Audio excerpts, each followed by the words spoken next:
evening. Now, one of the nice elements would be the fact that the dew point has stayed under 60 yesterday and today. Yesterday we hit pretty close to normal, 83. Today we hit 90. Pardon me.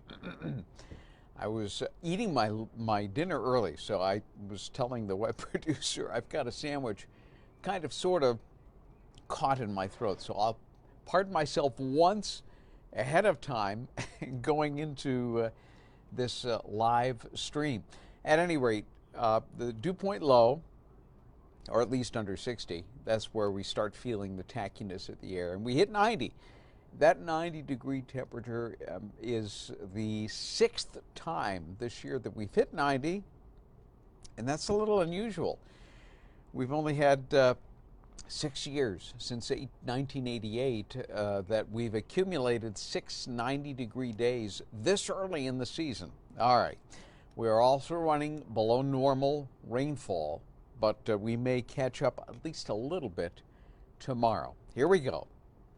Here's a look at the webcam time lapse from West Geauga High School in Chesterland, looking to the northwest. Beautiful day. A lot of fancy cirrus flockus. That's the official Latin name of the cloud you're seeing there, because it looks like flocks or locks of hair. And way up there now, this is a cloud deck that eventually will start to increase later tonight. Now, we're past the summer solstice. That occurred much earlier in the week. Since Wednesday, we've actually been losing daylight, but the amount of time that we've been losing is in the order of seconds. You really can't discern it. 3 seconds Wednesday. For instance, today we've lost 34 seconds total from the summer solstice. But by Monday, it'll be over a minute, and Tuesday, we're approaching 2.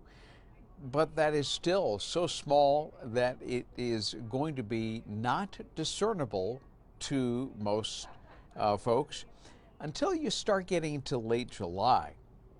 By the time you get to 1 month from today, the 25th of July, we will have lost 34 minutes of daylight, and you might start noticing it gets darker a little earlier, and it stays darker a little later in the morning. Well, let's advance 1 more month from July to August. Well, that really ramps up.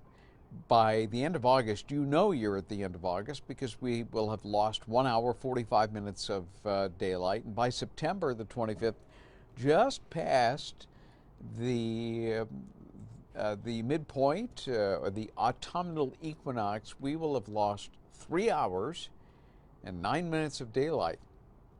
Obviously, much more discernible then. The high today made it up to 90, as we mentioned.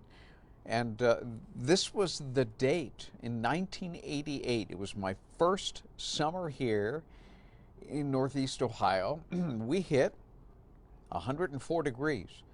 That 104 is Cleveland's all-time record. And I still remember that it was a Saturday afternoon, and just a bunch of us at Fox 8 did the Fox 8 summertime picnic, and it was at Hinckley Reservation.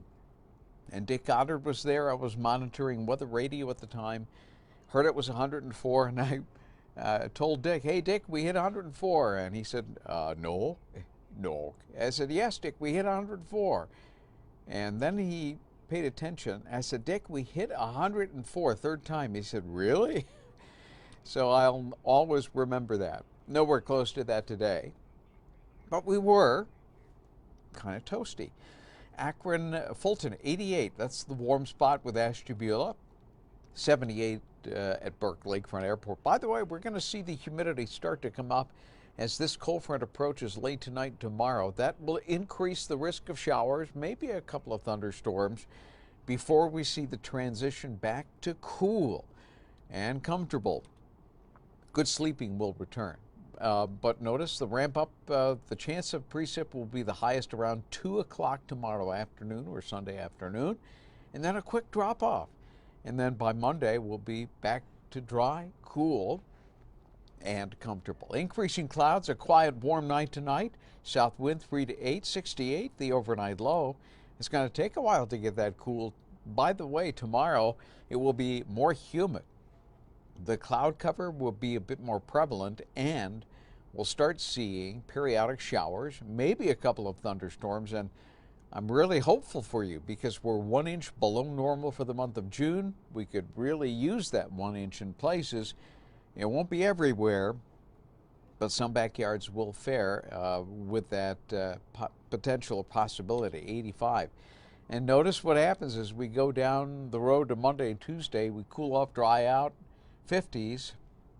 I got a hunch that Monday night, Tuesday morning, Tuesday night, Wednesday morning, that some of the cold nooks might actually slip into the upper 40s. So some really good sleeping for a couple days. Back to normal Wednesday, and we could potentially see upper 80s, maybe even touch 90 on Friday, and that would be day number 7 in our collection of 90-degree days. By the way, what is normal? The number of 90-degree days is about 12 or 13 now. So we're beginning to approach the point where we have half of them under our belt, and we haven't even pushed to July 1st. But, of course, Friday would be July 1st. That might be the next one past today. Have a great evening, everybody. And again, let's hope for some of the showers and the thunderstorms for some backyards during the day tomorrow.